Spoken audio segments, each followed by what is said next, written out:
Hello again, and this is part 2 of Effective Communication Systems, How to Translate Yourself. In the last video, we looked at body language for different systems, vocal tonality for different systems, and how you can modify your speech patterns in order to translate yourself so that your message is better received. In this video, we're going to look at specific words. In NLP, we call them predicates, specific words used by different systems. Let's begin. Here are many examples of visual words: see, look, view, appear, show, dawn, reveal, envision, illuminate, imagine, clear, foggy, hazy, apparent, bright, picture. Picture this. Peek, let's take a peek. Glimpse, watchful, spot, focus, eye-catching, peer, and glance. If you notice, as you begin to pay attention to the language you use in your speech, that you use dominantly visual words, this is yet another indicator that your primary representation system may be dominant or secondary visual. Let's have a look at auditory words. Hear this, listen to me. Sounds, music, harmony. That is harmony to my ears. Tune in or tune out. I'm all ears. That rings a bell. Ping me an email. Silence, be heard, resonate, dissonance, question. Talk, let's talk about it. Speak, can you speak more quietly? Echo, there's an echo in my mind. Rhythm, pitch, amplify, buzz, chime, whisper, and shout.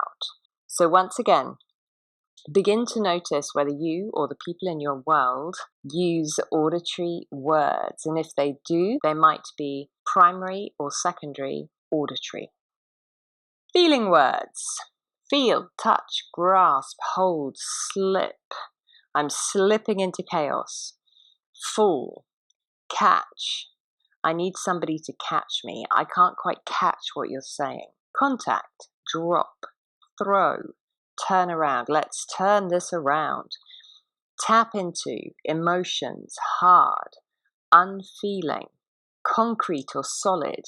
Let's get a concrete handle on what we're doing here. Scrape, get a handle. Float, sink, pound, paddle, kick, vibrate, tremble, quiver, or twitch. So do you or do the people in your life use these words frequently? If they do, they might be primary or secondary, kinesthetic or feelings-based. And let's have a look at the logical process auditory digital words.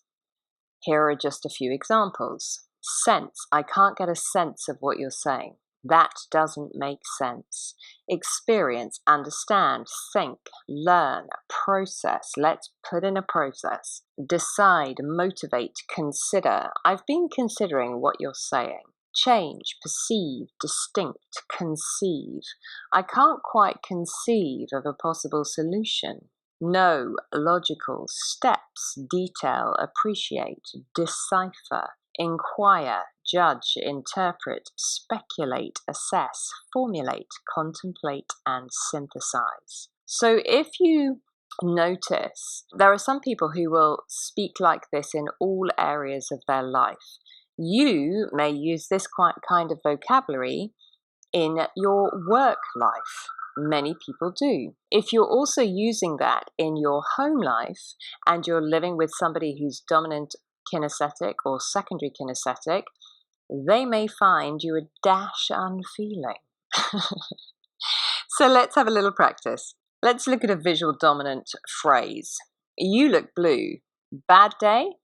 And what we're doing here is we're translating the visual dominant phrase into different systems. So if we translate the same idea or meaning into an auditory dominant phrase, we'd say, hey, you sound as if the chime is missing from your bell. Would you like to talk about it? If we're translating that visual dominant phrase to feelings, we might say, wow, The spring has gone right out of your step. How are you feeling? And if we're translating it to auditory digital, we might say, it seems as if you're not quite yourself. One can only assume that your day has not met your expectations. Would you like to discuss it? And even as I work through these examples, you can notice how different they seem and appear and feel and sound. Let's have a look at the next one. Here's an auditory dominant phrase. You sound like you're annoyed with me. If we translate it to visual, you look annoyed with me. Feelings. There's a weird vibe going on with you. Do you feel okay? Auditory digital. It seems you're annoyed about something. Would you like to explain what happened? Now let's look at a feelings dominant phrase. Oh, you're so frustrating. Let's translate this into visual. Why do you have to look at everything that way? Auditory. I can hear my heartbeat pumping faster and faster. I'm going to pop if we don't sort this out. Auditory digital. This conversation is frustrating me, and there are clearly some steps we need to take to resolve it. Let's look at an auditory digital dominant phrase. Can we make a plan so that I can organize my time? If we want to translate this to visual, we'd say, let's get a list on the fridge and then we can both see what we're doing. Translate to auditory. Can we talk through the plans for the next month? Feelings. Let's get this show on the road and make it so. Okay, so how are you going to use this?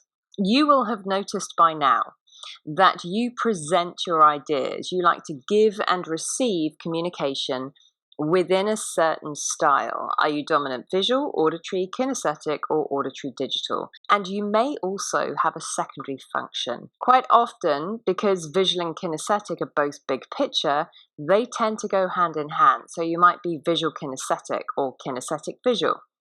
Auditory digital and auditory like more details, so they often also go hand in hand. Practice speaking in your weakest language patterns.